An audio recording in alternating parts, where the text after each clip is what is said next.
আকাশবাণী খবর পড়ছি শুভ্রা চক্রবর্তী। প্রথমে বিশেষ বিশেষ খবর। পেহেলগাঁওয়ে জঙ্গি হামলার প্রেক্ষিতে স্বরাষ্ট্রমন্ত্রী অমিত শাহ রাজ্যে থাকা পাকিস্তানি নাগরিকদের চিহ্নিত করতে বলেছেন সব রাজ্যের মুখ্যমন্ত্রীদের। কেন্দ্রীয় স্বরাষ্ট্র সচিব গোবিন্দ মোহনও মুখ্য সচিবদের সঙ্গে বৈঠকে জানিয়েছেন সাধারণ ভিসা যাদের রয়েছে সেই সব পাকিস্তানিদের আগামীকালের মধ্যে ভারত ছেড়ে চলে যেতে হবে। পাক নাগরিকদের সার্ক ভিসা বাতিল ও দেশ ছাড়ার নির্দেশের প্রেক্ষিতে 191 জন পাকিস্তানিকে গতকাল অমৃতসরের আটারি ওয়াঘা সীমান্ত দিয়ে সে দেশে ফেরত পাঠানো হয়েছে। কাশ্মীরের উধমপুরে জঙ্গিদের সঙ্গে গুলির লড়াইয়ে শহীদ সেনা জওয়ান নদিয়ার তেহট্টর পাথরঘাটার বাসিন্দা ঝন্টু আলী শেখের মরদেহ গতরাতে দমদম বিমানবন্দরে নিয়ে আসা হয়েছে। প্রধানমন্ত্রী নরেন্দ্র মোদী আগামীকাল আকাশবাণীতে মন কি বাত অনুষ্ঠানে তার চিন্তাভাবনা সকলের সঙ্গে ভাগ করে নেবেন। এটি হবে মাসিক এই বেতার অনুষ্ঠানের 121তম পর্ব। প্রধানমন্ত্রী আজ ভিডিও কনফারেন্সের মাধ্যমে বিভিন্ন সরকারি দপ্তর ও সংস্থায় নবনিযুক্ত 51,000-এর বেশি যুবক যুবতীকে রোজগার মেলার মাধ্যমে নিয়োগপত্র বিতরণ করবেন। বিশ্বব্যাপী ক্যাথলিক চার্চের প্রধান পোপ ফ্রান্সিসের শেষকৃত্য আজ রোমের সেন্ট মেরি মেজর ব্যাসিলিকায় সমাহিত করা হবে। ইডেনে আজ আইপিএল ক্রিকেটের ম্যাচে কলকাতা নাইট রাইডার্স পাঞ্জাব কিংসের মুখোমুখি হবে। আসছে বিস্তারিত খবরে। পেহেলগাঁও জঙ্গি হামলার প্রেক্ষিতে পাকিস্তানি নাগরিকদের জারি করা ভিসা প্রত্যাহারের সিদ্ধান্ত নেওয়ার একদিন পর স্বরাষ্ট্রমন্ত্রী অমিত শাহ গতকাল রাজ্যের মুখ্যমন্ত্রীদের সঙ্গে কথা বলেন। রাজ্যে থাকা পাকিস্তানি নাগরিকদের চিহ্নিত করতে বলা হয়েছে। সূত্রের খবর, ওইসব পাক নাগরিকদের দ্রুত সেদেশে ফিরে যাওয়ার বিষয়টি সুনিশ্চিত করতে মুখ্যমন্ত্রীদের পদক্ষেপ গ্রহণ করতে বলেছেন শ্রী শাহ। পেহেলগাঁওয়ের ঘটনার পর এদেশে আসা পাকিস্তানিদের নিজেদের দেশে ফেরাতে কেন্দ্রীয় স্বরাষ্ট্র সচিব গোবিন্দ মোহন গতকাল সব রাজ্যের মুখ্য সচিবদের সঙ্গে বৈঠক করেন। ভিডিও কনফারেন্সের মাধ্যমে বৈঠকে উপস্থিত ছিলেন পশ্চিমবঙ্গের মুখ্য সচিব মনোজ পান্থ। কেন্দ্রীয় স্বরাষ্ট্র সচিব বৈঠকে জানিয়েছেন সাধারণ ভিসা যাদের রয়েছে সেই সব পাকিস্তানিদের 27 এপ্রিল অর্থাৎ আগামীকালের মধ্যে ভারত ছেড়ে চলে যেতে হবে। এছাড়া যারা মেডিকেল ভিসা অর্থাৎ চিকিৎসা করার জন্য এদেশে এসেছেন তাদের 29 এপ্রিলের মধ্যে এদেশ ছেড়ে যেতে বলা হয়েছে।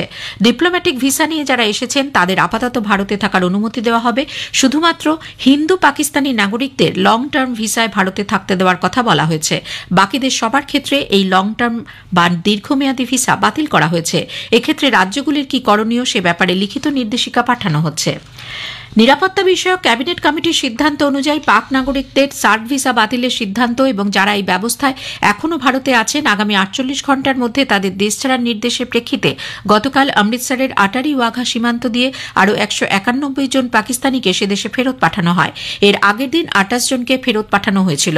সূত্রের খবর, পাকিস্তান থেকেও 287 জন ভারতীয় দেশে ফিরে আসছেন।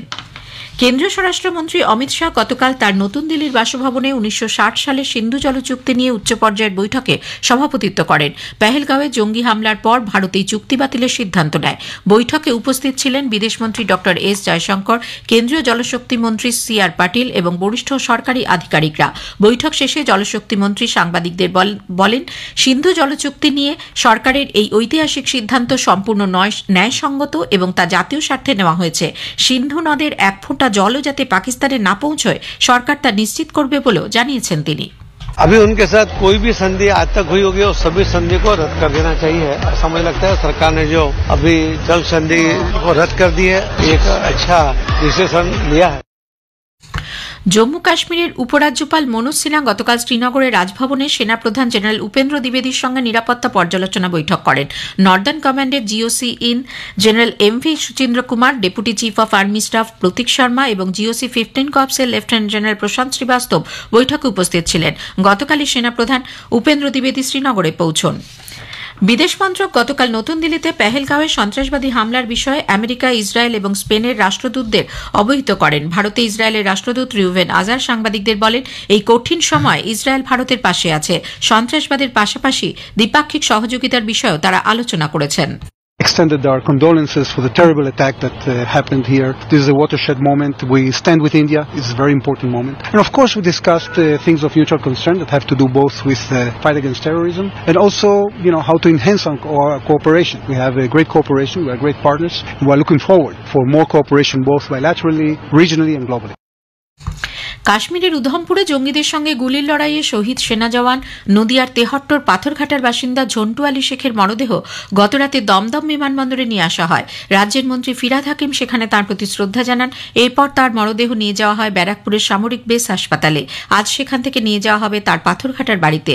সেখানে পশ্চিমপাড়ার ঈদগায় জনগণের শেষ শ্রদ্ধা নিবেদনের জন্য মরদেহ শায়িত রাখা হবে। পরে পাথরঘাটার কারবালা ময়দানে ঝন্টু আলীর দেহ সমাহিত করা হবে বলে পারিবারিক সূত্রে জানা গেছে। এদিকে কলকাতা নিয়ে আসার আগে গতকাল জম্মু সেনা হাসপাতালে শেষ শ্রদ্ধা জানানো হয় ঝন্টু শেখকে। উল্লেখ্য ৬ নম্বর প্যারাসুট রেজিমেন্টের বিশেষ বাহিনীর সদস্য ঝন্টু ২০০৮-এ সামরিক বাহিনীতে যোগ দেন। জঙ্গিদের সঙ্গে লড়াইয়ের সময় তিনি গুলিবিদ্ধ হন। ঘটনাস্থলেই প্রাণ হারান তিনি। পশ্চিম পাকিস্তানের বেলুচিস্তান প্রদেশে গতকাল রাস্তার উপর রাখা পাক সেনার একটি গাড়ির কাছে রিমোট কন্ট্রোল আইইডি দ্বারা বিস্ফোরণ ঘটানো হয়। বিস্ফোরণে মৃত্যু হয়েছে ১০ জন পাকিস্তানি আধা সামরিক সদস্যের। কোয়েটা থেকে প্রায় ৩০ মিনিট দূরে মার্গাত চৌকিতে রাস্তার পাশে দাঁড়িয়ে থাকা নিরাপত্তা বাহিনীর গাড়িতে ইম্প্রোভাইজ বোমার আঘাতে এই বিস্ফোরণ ঘটানো হয়েছে। বিস্ফোরণের দায় স্বীকার করে বেলুচ লিবারেশন আর্মি জানিয়েছে, পাকিস্তান সেনাবাহিনীর বিরুদ্ধে তাদের অভিযান অব্যাহত থাকবে। প্রধানমন্ত্রী নরেন্দ্র মোদী আগামীকাল আকাশবাণীতে মন কি বাত অনুষ্ঠানে তার চিন্তাভাবনা সকলের সঙ্গে ভাগ করে নেবেন। এটি হবে মাসিক এই বেতার অনুষ্ঠানের ১২১তম পর্ব। আকাশবাণী ও দূরদর্শনের সবকটি প্রচার তরঙ্গ এবং www.newsonair.com ওয়েবসাইট ও মোবাইল অ্যাপেও বেলা ১১টা থেকে মন কি বাত শোনা যাবে। এআইআর, ডিডি নিউজ, প্রধানমন্ত্রী কার্যালয় এবং তথ্য সম্প্রচার মন্ত্রকের ইউটিউব চ্যানেলে তা শোনা যাবে। হিন্দি ভাষায় সম্প্রচারের ঠিক পরেই আঞ্চলিক ভাষায় মন কি বাত সম্প্রচারিত হবে। রাত ৮টায় আঞ্চলিক ভাষায় তর্জমা পুনঃ সম্প্রচারিত হবে। এই খবর প্রচারিত হচ্ছে আকাশবাণী থেকে। প্রধানমন্ত্রী নরেন্দ্র মোদী আজ ভিডিও কনফারেন্সের মাধ্যমে বিভিন্ন সরকারি দপ্তর ও সংস্থায় নবনিযুক্ত ৫১,০০০-এর বেশি যুবক যুবতীকে রোজগার মেলার মাধ্যমে নিয়োগপত্র বিতরণ করবেন। ১৫তম এই রোজগার মেলা হবে সারা দেশের ৪৭টি স্থানে। এর মধ্যে কলকাতায় ন্যাশনাল লাইব্রেরিতে আয়কর দপ্তরের উদ্যোগে নবনিযুক্তদের নিয়োগপত্র দেওয়া হবে। কেন্দ্রীয় প্রতিমন্ত্রী সুকান্ত মজুমদার সেখানে উপস্থিত থাকবেন। সারা দেশে নবনির্বাচিত নতুন কর্মীরা রাজস্ব বিভাগ, স্বরাষ্ট্র মন্ত্রক, ডাক বিভাগ, রেল মন্ত্রক সহ বিভিন্ন মন্ত্রক ও কেন্দ্রীয় সরকারের বিভাগে যোগ দেবেন। কেন্দ্রীয় সরকার পাটজাত পণ্যের উৎপাদন ২ থেকে ৩ লক্ষ টন পর্যন্ত বৃদ্ধির লক্ষ্যমাত্রা নিয়েছে। কেন্দ্রীয় বস্ত্রমন্ত্রী গিরিরাজ সিং জানিয়েছেন, বর্তমানে দেশে প্রায় ১,১৫,০০০ মেট্রিক টন পাটজাত পণ্যের উৎপাদন হয়, তা বাড়ানো হবে। কলকাতায় গতকাল ICAR national institute of natural fibre engineering and technology সংস্থায় পাট শিল্পের কাঁচামাল ব্যাংকের উদ্বোধন করে তিনি ভাষণ দিচ্ছিলেন। পাট শিল্পের কাঁচামাল ব্যাংক প্রসঙ্গে মন্ত্রী বলেন, এই ব্যাংক থেকে মহিলারা সহজে কম পয়সায় কাঁচামাল সংগ্রহ করতে পারবেন। नरेंद्र मोदी जी हुनर पर ध्यान दे रहे हैं और ये स्किलिंग जब हो तो हमारी दीदी को, महिलाओं को सस्ते दर पर कम क्वांटिटी में भी वो रॉ मटेरियल लेना चाहें, ये रॉ मटेरियल बैंक होगा। और जब रॉ मटेरियल बना लेंगे तो यहाँ पर वो डिस्प्ले भी कर सकती है। বিশ্বব্যাপী ক্যাথলিক চার্চের প্রধান পোপ ফ্রান্সিসের শেষকৃত্য আজ রোমের সেন্ট মেরি মেজর ব্যাসিলিকায় সমাহিত করা হবে।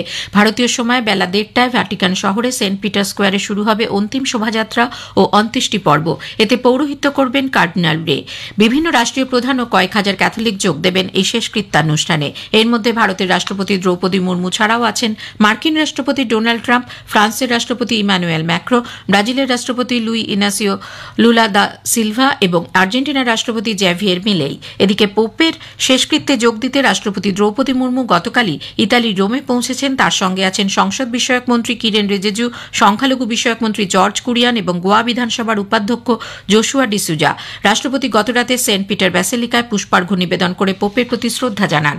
ভারত সরকার পোপ ফ্রান্সিসের প্রয়াণে আজ তাঁর শেষকৃত্যের দিনও রাষ্ট্রীয় শোক পালন করছে। এই দিন দেশের সর্বত্র জাতীয় পতাকা অর্ধনমিত থাকবে। সব রকমের সরকারি বিনোদনমূলক অনুষ্ঠানও বাতিল করা হয়েছে। ইডেনে আজ আইপিএল ক্রিকেটের ম্যাচে কলকাতা নাইট রাইডার্স পাঞ্জাব কিংসের মুখোমুখি হবে। খেলা শুরু হবে সন্ধ্যে 7:30টায়। দুটি দলই 8টি করে ম্যাচ খেলেছে। পাঞ্জাব 10 পয়েন্ট সংগ্রহ করে লীগ তালিকায় পঞ্চম, কলকাতা 6 পয়েন্ট সংগ্রহ করে সপ্তম স্থানে আছে। আইপিএল এর অপর ম্যাচে মুম্বাইয়ের ওয়াংখেড়ে স্টেডিয়ামে মুম্বাই ইন্ডিয়ান্স লখনৌ সুপার জায়ান্টসের বিরুদ্ধে খেলবে। খেলা শুরু হবে বিকেল 3:30। গতকাল আইপিএল ক্রিকেটে সানরাইজার্স হায়দ্রাবাদ 5 উইকেটে চেন্নাই সুপার কিংসকে হারিয়ে দেয়। শেষ করার আগে খবরের বিশেষ বিশেষ অংশ আরও একবার।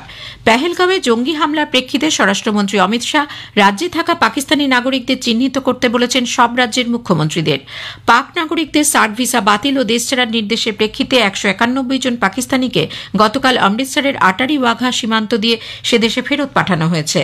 প্রধানমন্ত্রী নরেন্দ্র মোদী আগামীকাল আকাশবাণীতে মন কি বাত অনুষ্ঠানে তার চিন্তাভাবনা সকলের সঙ্গে ভাগ করে নেবেন। এটি হবে মাসিক এই বেতার অনুষ্ঠানের 121তম পর্ব। বিশ্বব্যাপী ক্যাথলিক চার্চের প্রধান পোপ ফ্রান্সিসের শেষকৃত্য আজ রোমের সেন্ট মেরি মেজর ব্যাসিলিকায় সমাহিত করা হবে। খবর পড়া এখনকার মতো শেষ হলো। এর পরের খবর 7:25 মিনিটে।